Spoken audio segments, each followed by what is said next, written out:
एक घर में रहती थी एक सास सरला और उसकी दो बहुएं मोना और शीला। बड़े बेटे सुरेश की पत्नी मोना थी और छोटे बेटे दीपक की पत्नी शीला थी। कमाल की बात तो ये थी कि दोनों भाइयों की उम्र में फर्क ना होने की वजह से उनकी शादी एक साथ एक ही मंडप में करवाई गई थी और ऊपर से दोनों बहुएं एक दूसरे की चचेरी बहनें थी। सरला जी के घर में बहू बन के आने के बाद उनका रिश्ता हो गया देवरानी और जेठानी का। लेकिन शादी से पहले दोनों ने ये सोच कर रखा था कि शादी के बाद हर एक बात में एक दूसरे का साथ देंगी। शादी के 1 महीने बाद की बात है। सुबह का वक्त था। मम्मी जी, आपके लिए ना खुशखबरी है। कैसे खुशखबरी बहू? मम्मी जी, मैं प्रेग्नेंट हूँ। अरे वाह बहू, तुमने यह खुशखबरी सुनाकर मेरा दिल खुश कर दिया। घर की बड़ी बहू हो, तुमने बहुत अच्छा किया जो सही वक्त पे बच्चे के बारे में सोचा, वरना आजकल की लड़कियां तो 5-5 साल तक बच्चा पैदा ही नहीं करती। थैंक यू मम्मी जी। बस अब एक बार तुम अपनी डिलीवरी से फ्री हो जाओ, फिर मैं शीला को भी कहूँगी कि वो भी जल्दी जल्दी बच्चे के बारे में सोचे। बाद में क्यों मम्मी जी? मैं तो कहती हूँ उसे भी अभी कर लेना चाहिए। अरे नहीं नहीं बहू, एक साथ नहीं, भाई घर कौन संभालेगा? तो मम्मी जी को घर के काम की चिंता है। दोपहर के वक्त। मम्मी जी, आपसे एक बात कहनी थी। हाँ हाँ बोलो बहू। देखो आज तो मैं बहुत खुश हूँ, मोना ने इतनी बड़ी खुशखबरी जो सुनाई है। तो मम्मी जी आप डबल खुश हो जाइए। हैं? क्या मतलब? तुम क्या कहना चाहती हो? मम्मी जी, मैं भी प्रेग्नेंट हूँ। आपके घर में 2 बच्चे आने वाले हैं, वो भी एक साथ। क्या? दोनों बहुएं प्रेग्नेंट है? अब क्या होगा? शाम के वक्त। अरे मम्मी, क्या हुआ? आप इतनी थकी और परेशान क्यों लग रही हैं? अरे क्या बताऊं बेटा, दोनों बहुएं प्रेग्नेंट हो गई है ना एक साथ, तो शाम का सारा खाना मैंने अकेले बनाया है, इसलिए बहुत थक गई हूँ। क्या बात है शीला, तुमने मम्मी की हेल्प नहीं की? दीपक, पहली प्रेगनेंसी है ना, काफ़ी प्रॉब्लम हो रही है, तबीयत ठीक ही नहीं लग रही, इसलिए कुछ नहीं कर पाई। और मोना, तुमने भी मम्मी के काम में हाथ नहीं बटाया? अरे कैसी बात कर रहे हैं आप? मेरी भी तो पहली प्रेगनेंसी है, मेरी भी तबीयत ठीक नहीं है। इस तरह से दोनों बहुएं बहाना करके वहां से चली जाती हैं। अगले दिन सुबह के वक्त। अरे क्या बात है, अभी तक चाय नाश्ता नहीं बना? मोना, शीला, कहाँ हो तुम दोनों? मम्मी, भाभी और शीला तो सो रही हैं।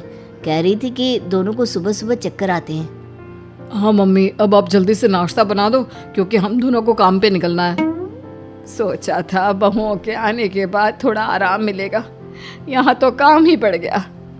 दोपहर के वक्त। मम्मी जी, ये क्या, आप यहाँ आराम कर रही हैं? वहाँ बाथरूम में कपड़ों का ढेर लगा है, नहाने की भी जगह नहीं है। अरे तो बहू, इसमें मैं क्या कर सकती हूँ? जाकर अपने अपने पति के कपड़े धो दो। अब यह जिम्मेदारी तो तुम लोगों की है। मम्मी जी, आप तो जानती है ना, जब तक प्रेग्नेंट नहीं थी कभी कपड़े नहीं छोड़े मैंने। अरे तो अब क्या हुआ बेटा, पेट से होने के बाद कपड़े नहीं धोते क्या? नहीं मम्मी जी, वो बात नहीं है, मुझसे ना बाथरूम में बैठकर कपड़े धोए नहीं जाते और मुझे उल्टी भी आती है साबुन की स्मेल से। ठीक है, अब से कपड़े भी मैं ही धो दूंगी। और कुछ? नहीं मम्मी जी, फिलहाल तो इतना ही, और कुछ नहीं। तभी वहाँ पर मोना आ जाती है। मम्मी जी, बुरा ना माने तो एक बात कहूँ। बोलो बोलो बहू, तुम भी बोलो, क्या बात है? मम्मी जी, मैं ना अभी रसोई में गई थी तो पूरा सिंक बर्तनों से भरा हुआ है, बदबू आ रही है। जब तक हम दोनों देवरानी जेठानी काम करते थे ऐसा कभी नहीं हुआ, लेकिन अब देखिए तो बहू, अब भी बर्तन साफ कर दो, क्या परेशानी है? कर देती मम्मी जी, मुझे तो गंदगी वैसे भी पसंद नहीं, लेकिन क्या है ना, अब मुझसे खड़े खड़े काम नहीं होता, इसलिए ये तो आप ही को करना होगा। सास को काम बताकर दोनों बहुएं वहाँ से चली जाती है। उनके जाने के बाद सरला जी अपना सर पकड़कर बैठ जाती है। सरला जी के ऊपर घर का सारा काम आ गया था क्योंकि मोना और शीला हर बार बहाना बनाकर निकल जाती और घर का कोई काम नहीं करती। अगली सुबह। अरे ये क्या, घर में कितनी मिट्टी हो रही है, आजकल घर में झाड़ू नहीं लगता क्या? शीला बहू, जवाब दो, तुम्हारा पति कुछ पूछ रहा है। दीपक, डॉक्टर ने कहा है कि इस हालत में झाड़ू पोछा लगाना बच्चे के लिए नुकसानदायक हो सकता है, इसलिए मैं नहीं कर पाती। हाँ मम्मी, वैसे शीला सही कह रही है, इस हालत में अब सब आपको ही करना पड़ेगा। वैसे कुछ ही महीनों की बात है, संभाल लीजिएगा। हाँ ठीक है बेटा। अगले दिन शाम के वक्त सरला घर के बाहर उदास बैठी होती है कि उसकी पड़ोसन रमा आती है। क्या हुआ सरला बहन, बहुत उदास और थकी हुई लग रही हो। अरे क्या बताऊं, दोनों बहुएं एक साथ पेट से हो गई है और घर के काम को हाथ तक नहीं लगाती। ऐसी हालत में कुछ कह भी तो नहीं सकते, वरना बेटे बुरा मान जाएंगे। समझ में नहीं आता क्या करूं। तुम्हारी दोनों बहुएं प्रेग्नेंट है? लगता तो नहीं। ऐसा क्यों कह रही हो, क्या हुआ है? अरे कल तुम्हारे घर की छत पर देखा, दोनों उछल उछल कर बारिश में डांस कर रही थी। अरे लेकिन ऐसे कैसे हो सकता है? वही तो, पता करो आखिर बात क्या है, कहीं कोई गड़बड़ तो नहीं है। सरला अपनी बहुओं पर नज़र रखना शुरू कर देती है और उसे भी लगता है कि शायद मोना और शीला कुछ छुपा रही है। अगले दिन शाम के वक्त, मम्मी जी हम डॉक्टर के पास जा रहे हैं चेकअप के लिए। मैं भी तुम दोनों के साथ चलती हूँ बेटा। नहीं नहीं मम्मी जी, इसकी ज़रूरत नहीं है। सरला छुप के दोनों का पीछा करती है और देखती है कि वो दोनों मार्केट में जाकर शॉपिंग करती है और अपनी फ्रेंड्स के साथ पार्टी करती है। सरला उन दोनों को अपनी सहेलियों से बात करते हुए भी सुन लेती है। मज़े है यार, घर का कोई काम नहीं करना पड़ता आजकल तो। हाँ यार, तुम दोनों ने मिलकर अपनी सास को क्या उल्लू बनाया है। हाँ, हमारी सास को लगता है कि हम दोनों प्रेग्नेंट हैं, लेकिन ऐसे तो कुछ भी नहीं है। अच्छा तो ये बात है, दोनों बहू मुझे पागल बना रही है। अब बताती हूँ मैं इनको। शाम के वक्त, अरे मोना, शीला, ये देखो एक सरप्राइज है तुम्हारे लिए, यहाँ आना। क्या हुआ मम्मी, क्या सरप्राइज दे रही है अपनी बहुओं को? हाँ मम्मी, आप बड़ी खुश लग रही हो। अरे क्या है ना बेटा, इससे मिलो, सीमा। ये डॉक्टर सीमा मेरे दूर के रिश्ते की भतीजी है। ये ना बहुत अच्छी डॉक्टर है, सोचा बहुओं का चेकअप करवा लेते हैं। घर की डॉक्टर है ना, सब सही बताएगी। ये तो बहुत अच्छा किया मम्मी। नहीं नहीं, इसकी कोई ज़रूरत नहीं है। अरे ज़रूरत क्यों नहीं, आओ ना, मैं देख लेती हूँ, सब ठीक तो है ना। भाभी सही कह रही हैं, ज़रूरत नहीं है। अरे इतना घबराने की क्या बात है, आओ। वो क्या है ना दीपक, बात ऐसी है कि। हाँ हाँ बताओ बहू, क्या बात है? मम्मी जी हमें माफ़ कर दो, बात यह है कि हम दोनों में से कोई भी प्रेग्नेंट नहीं है। वो तो बस काम से बचने के लिए ये सब किया था। क्या मतलब? और तुम दोनों का नाटक कब तक चलने वाला था? ये भी नहीं सोचा कि कभी तो सच्चाई सामने आएगी। वो हमें लगा कि तब की तब देखी जाएगी, अभी तो काम से बच जाएंगे। देखा इन दोनों की चालाकी को। और सुनो, ये सीमा भी डॉक्टर नहीं है, बस तुम दोनों का सच सामने लाने के लिए मैंने भी नाटक किया। मोना और शीला अपने घर वालों से माफ़ी मांगती है और फिर से अपना घर और जिम्मेदारियां संभाल लेती है। मौली एक मल्टीनेशनल कंपनी में एचआर थी। वैसे तो उसका ऑफिस 6 बजे बंद हो जाता था, पर आज उसे एक दिन खास प्रोजेक्ट तैयार करना था। रागिनी, मैं घर पर फोन करके बता देती हूँ, नहीं तो सासू माँ परेशान हो जाएंगी। फिर वो सासू माँ को फोन लगाती है। हेलो सासू माँ, आज मुझे आने में थोड़ी देर हो जाएगी। देर का क्या मतलब? तू तो ये बता कि कितने बजे तक आएगी। सासू माँ, शायद आज 8 बज जाएंगे। अरे 8:30 बजे तो तेरे ससुर जी के खाने का समय है। मैं और कुछ नहीं जानती, खाना 8:30 बजे मुझे तैयार चाहिए। जी ठीक है सासू माँ। वो जल्दी से काम खत्म करती है और घर के लिए निकल पड़ती है। ऑफिस में उसने स्विग्गी से छोले की सब्जी और पुलाव ऑर्डर कर मंगवा लिए थे। जैसे ही घर पहुंची, सासू माँ बोली, 8 तो बज ही गए हैं, पता नहीं हम बुढ़ा बुढ़ियों को कब खाना नसीब होगा। अब चिंता न करें सासू माँ, आप लोगों को टाइम पर ही खाना मिलेगा। उसने कपड़े बदले और आटा गूंदकर फटाफट रोटियां सेक दी और सास ससुर को परोस दिया। ससुर जी ने कहा, बहुत स्वादिष्ट खाना है बहू, मजा आ गया। हाँ, खाक मजा आया। बाजार में सड़ा गला ही बिकता है। अच्छा मिले तो पूरी दुनिया बाजार में ही खाने लगती, कोई घर पर ना बनाता, समझे जी। सासू माँ, आज टाइम नहीं था ना, इसलिए ले आई। वो सब मैं नहीं जानती। तुम नौकरी अपनी मर्जी से कर रही हो, वहाँ तक तो ठीक है, पर आज से ये बाजार वाला खाना हम लोगों को मत दिया करो। जी, गलती हो गई, अब से ऐसा नहीं करूंगी। रात में उसने प्रियांशु को ये सब बताया तो प्रियांशु बोला, देखो मौली, मैं भी दिन भर ऑफिस में खपा कर आया हूँ, मुझे इस सास बहू के झगड़े में मत घसीटो प्लीज। पर मैं तुम्हारे हाथ जोड़ता हूँ, प्लीज मुझे सोने दो। मौली चुपचाप सो जाती है। कुछ दिन बाद उसे फिर से प्रेजेंटेशन बनानी थी। उसने अपनी कलीग को कहा, रागिनी, मैं रुक नहीं पाऊंगी, और वैसे कल तो छुट्टी है, तुम मेरे घर आ सकती हो क्या? हम प्रेजेंटेशन वहीं तैयार कर लेंगे। Okay, bye, see you tomorrow. अगले दिन मौली घर का काम खत्म करके अपनी कलीग को आने के लिए फोन करती है। तभी उपमा जी आवाज लगाती हैं, बहू, अरे कभी तो उस टुनटुनिया को कान से अलग रखा करो। आई सासू माँ। ये देखो, गंदे कपड़ों का ढेर, सारे कपड़े ले जाकर धो दो, और आजकल धूप बिना घंटे 2 घंटा ही रुकती है। सासू माँ, कल भी छुट्टी है, कपड़े कल धो लूंगी। आज ऑफिस का जरूरी काम है, वो निपटा लेती हूँ, मेरी सहेली आती ही होगी।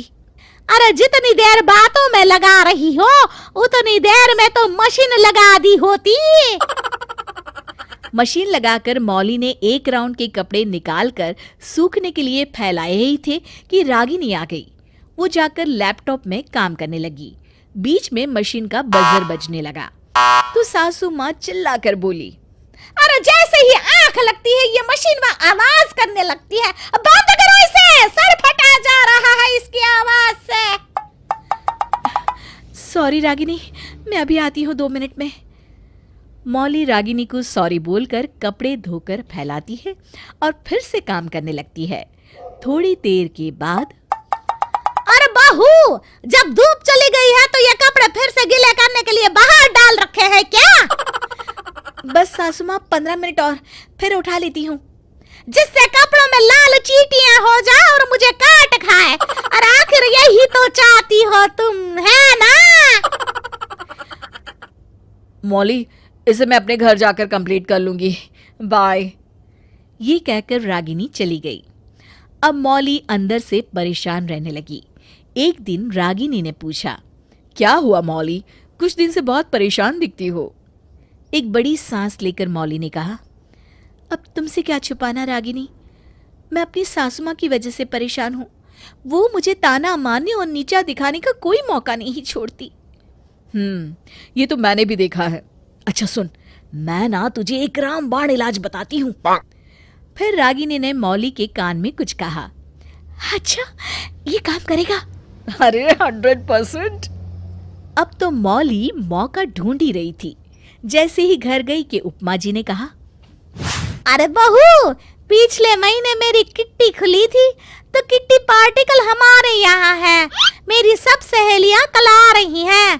देखो, खातिरदारी में कोई कसर नहीं रहनी चाहिए।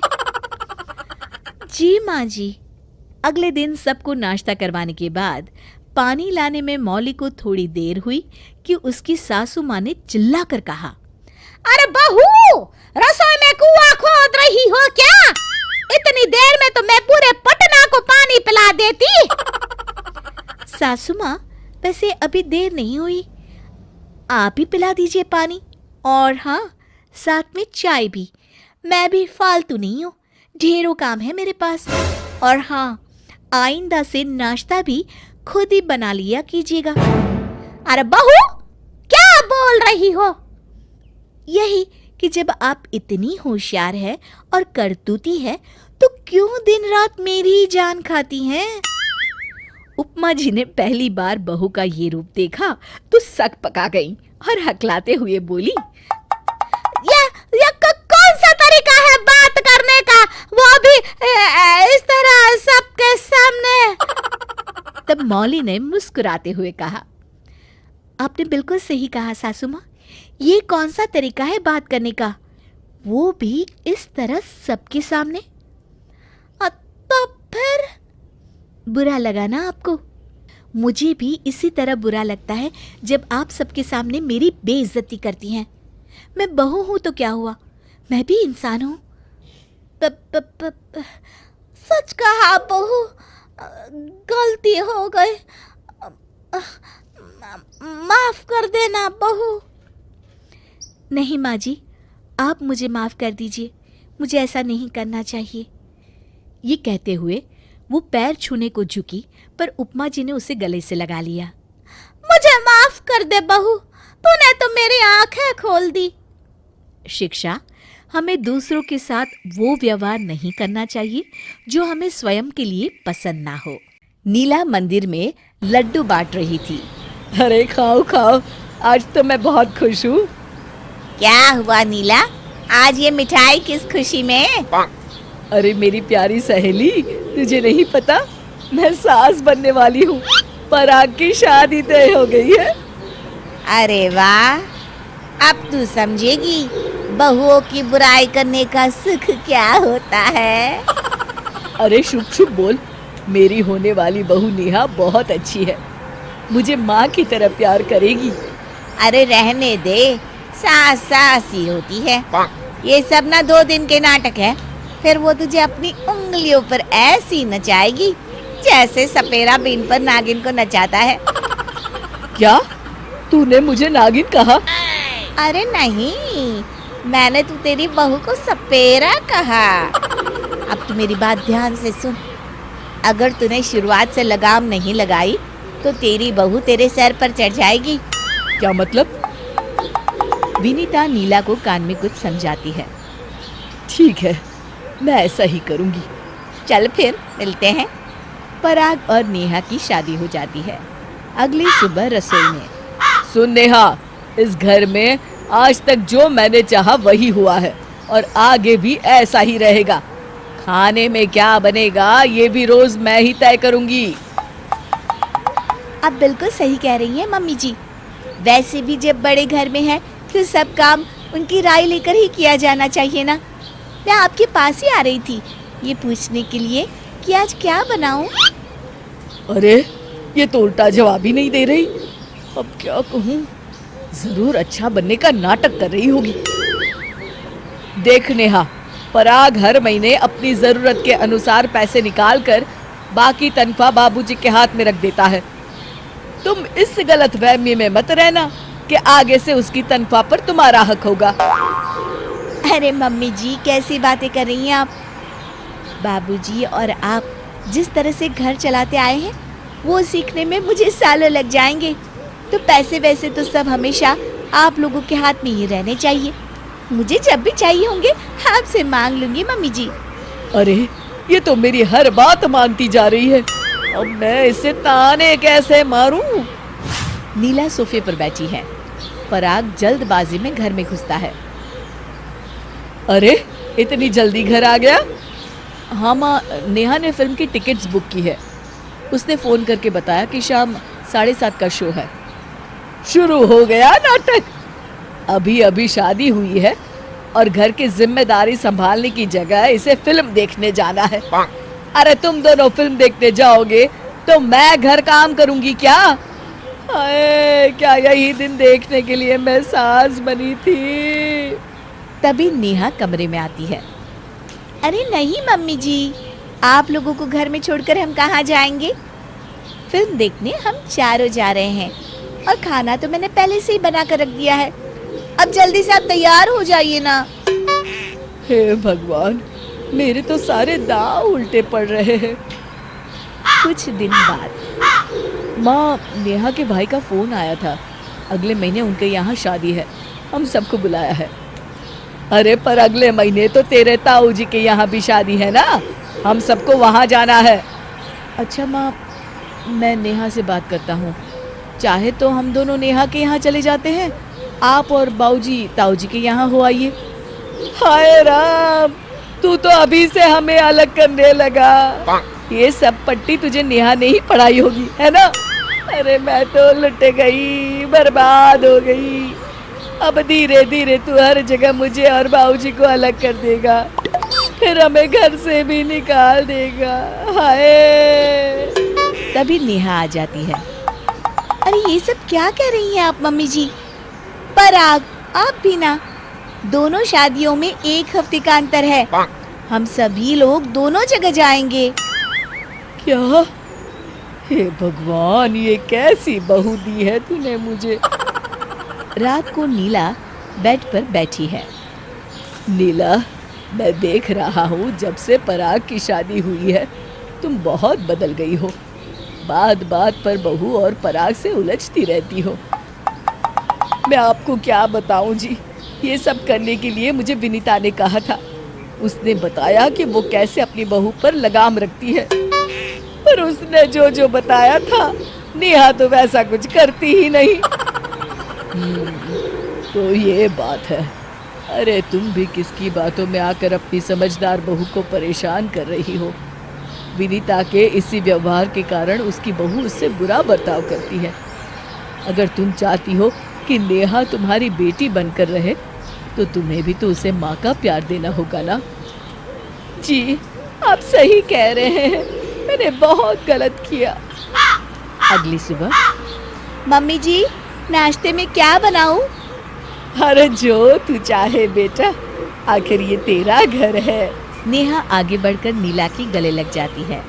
शिक्षा, हमें किसी को जाने बिना दूसरों के कहने पर उसके बारे में कोई राय नहीं बनानी चाहिए। मीना अपनी सास प्रमिला की चहेती थी और दोनों सास बहू में खूब पटती थी। लेकिन मीना की ननद पायल को मीना फूटी आंख नहीं भाती थी, जो अभी कुछ दिनों पहले ही हॉस्टल से घर आई होती है। बहू, आज खाने में क्या बना रही है?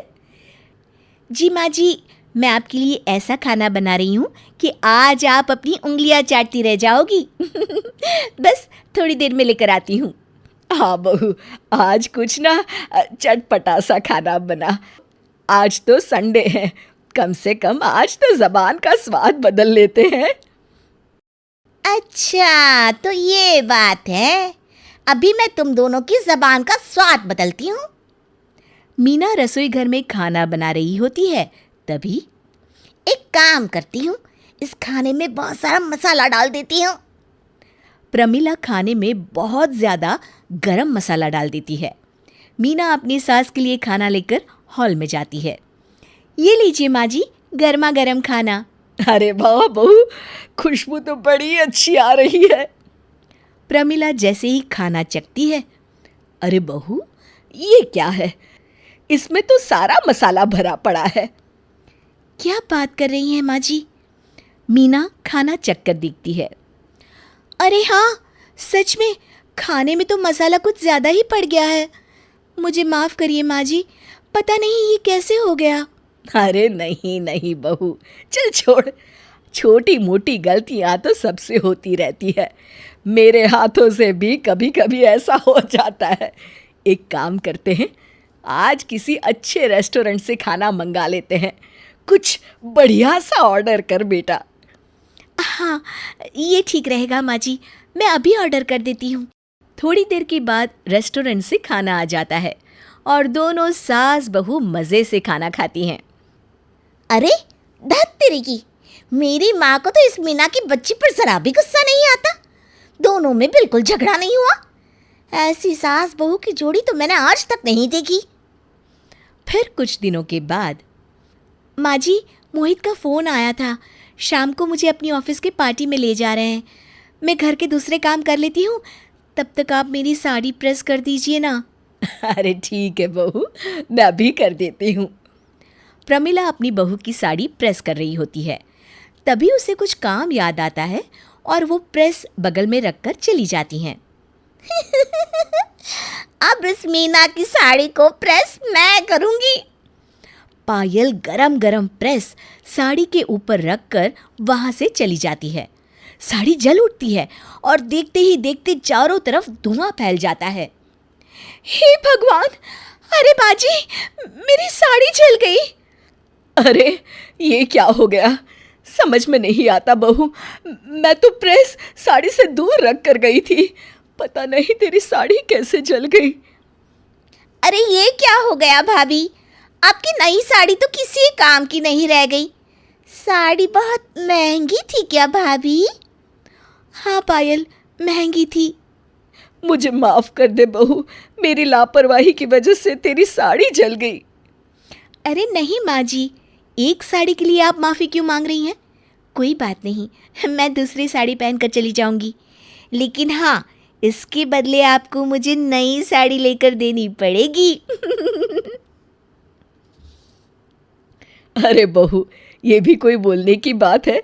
आखिर तू मेरी प्यारी बहू है। मैं तुझे कल ही बाजार से नई साड़ी दिला दूंगी। अरे तुम दोनों का सत्यानाश हो।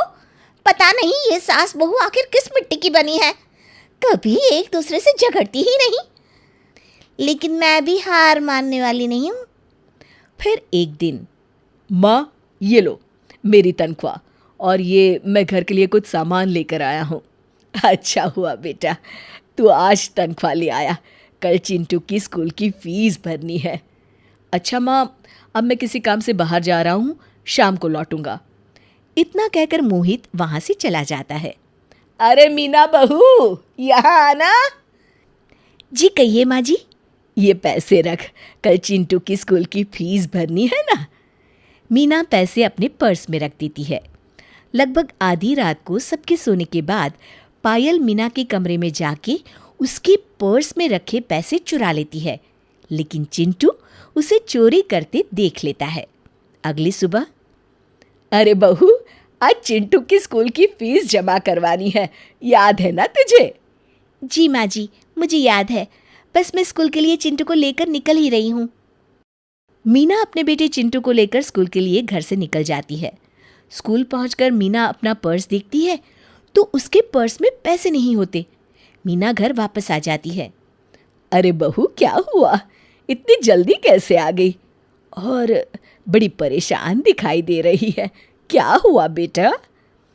क्या बताऊं माँ जी, पैसे तो मैं घर से लेकर निकली थी, पर जब स्कूल पहुंची तो मेरे पर्स में पैसे ही नहीं थे। पता नहीं कहाँ चले गए। हे भगवान, अब क्या होगा? आज तो चिंटू की स्कूल की फीस भरना बहुत ज़रूरी है। तभी चिंटू कहता है, दादी दादी, रात को बुआ हमारे कमरे में आई थी और मम्मी के पर्स से कुछ पैसे निकाल कर ले गई थी।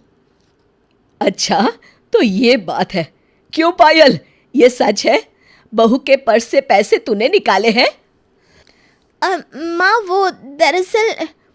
देख पायल, मैं जानती हूँ कि तू मीना बहू को बिल्कुल पसंद नहीं करती, लेकिन तू इतना नीचे गिर जाएगी ये मैंने कभी नहीं सोचा था।